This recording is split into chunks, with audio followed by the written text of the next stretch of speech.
Okay, there's Grimly. Okay, so it kind of dawned on us we hadn't really shown you what we did, so here's our pictures. This is our little operation of our candy area. This is the back of the garage. We still got some painting and stuff we'd like to do.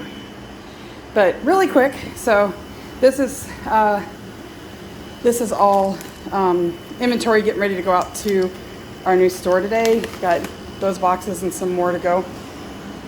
Our pump, our freeze dryer, our AC, and then over here is pre and post production. Doomsday's candy bunker. So it's set up to workflow in two directions. Like, so if we're packaging dried candy, we start here, scale it, weigh it, bag it. All the bags are down there, different types of bags. Label them. Then we come over here and seal them, box them. If we're prepping, all the unprepped candies down there, you see Skittles and Milk Duds and stuff. So we tray up here, measure out, get them on the trays, over to the dryer. So the dryer, what it does is it starts out by, it vacuum seals, you got a door.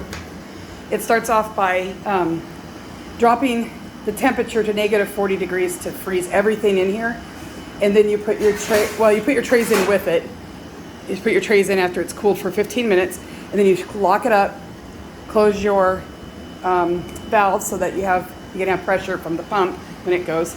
Then it cools it down to negative 40 degrees Fahrenheit, making sure that everything's frozen, that there's no liquid water left. Then what it does is there's heaters under here, and it slowly heats each tray from the bottom and a little from the top while keeping the outer chamber frozen. And what that does is it allows water to reach its triple point. The triple point of water is where it exists as a solid, a liquid, and a gas. And once it reaches that point, by dropping the pressure, so you have negative 40 degrees in the chamber, so you start to drop the pressure down. Pressure starts at I think it's 100 or 200,000 millitors, and it goes down to about 150. So that's a drastic drop. Just a teeny tiny fraction of a percent.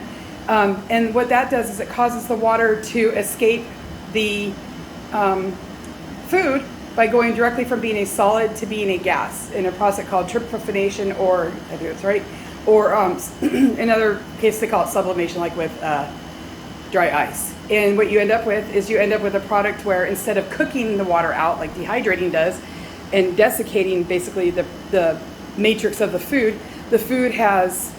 water's escaped quickly, and it does it really fast once it hits that point. The water escapes quickly, leaving the matrix of your food generally intact, depending on things. Some things like candy, where you have a hard candy shell, it does explode a little, which gives it a really nice crunchy texture, kind of like Cheetos. And yeah, but like fruits and stuff tend to stay pretty well intact to whatever you've made them.